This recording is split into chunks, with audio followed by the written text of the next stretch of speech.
हम उस देश के वासी हैं जहाँ हर साल चुनाव होते हैं। हम उस देश के वासी हैं जहाँ पिछले 20 सालों से हर साल चुनाव होते हुए हैं। हम उस देश के वासी हैं जहाँ चुनावों के लिए योजनाएं और शिक्षा को बार बार ठहराना पड़ता है। मैं सुप्रभात आदरणीय निर्णायक मंडल, शिक्षकगण और यहाँ उपस्थित सभी मेरे प्रिय शिक्षक, आज मैं आप सभी के समक्ष आज के विषय के पक्ष में मेरे विचार लेकर प्रस्तुत हूँ। महोदय, आखिर चुनाव करवाए क्यों जाते हैं? ताकि एक देश का राष्ट्र निर्माण किया जा सके। लेकिन जब एक छोटा बच्चा सरकारी स्कूल में शिक्षा ग्रहण करने के लिए जाता है और उस स्कूल की सुविधा सुधारने का समय आता है तो अचानक आचार संहिता लग जाती है। शिक्षा को तो बार बार ठप होना ही पड़ता है, साथ में योजनाएं भी ठप होती हैं। आप महोदय गौर कीजिएगा, पिछले 10 सालों में हमारे देश में 2 लोकसभा चुनाव और 57 राज्य स्तरीय चुनाव हुए। चुनाव तो हुए ठीक है, लेकिन इसके साथ एक बहुत बड़ा प्रशासनिक ढांचा और सुरक्षा प्रणाली को उसमें लगना पड़ा ताकि वह चुनाव हर साल निरंतर रूप से चलते हैं, जिससे प्रशासनिक दक्षता और सुरक्षा की दक्षता पर तो प्रभाव पड़ा, साथ में लोगों को भी मुश्किलें भुगतनी पड़ी। केवल प्रशासनिक ढांचे और योजनाओं पर प्रभाव नहीं पड़ रहा है, बल्कि बहुत बड़ी धनराशि हमें इस प्रणाली के लिए खर्च करनी पड़ती है। खुद चुनाव आयोग कहता है कि साल 2019 के लोकसभा मात्र 60,000 करोड़ रुपए में संपन्न हुए।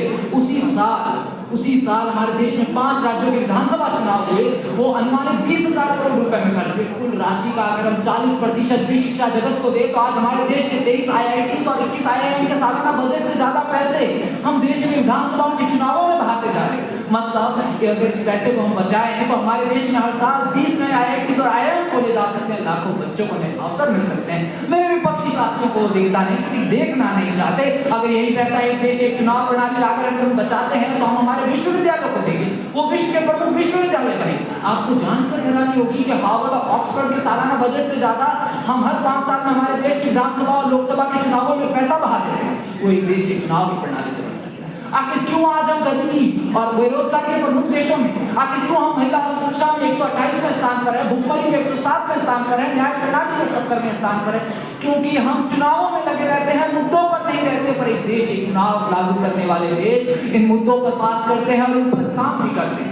हमने चुनावों में एक बहुत बड़ा क्षेत्र महिलाओं के लिए आरक्षित तो देखा है, पर उसमें वो परिणाम नहीं मिलते जो एक देश के चुनाव की प्रणाली वाले देशों में मिलते हैं। आज हमारे देश की महिला सांसदों का प्रतिशत 15%, न्याय प्रणाली में देखें तो 18% की भागीदारी।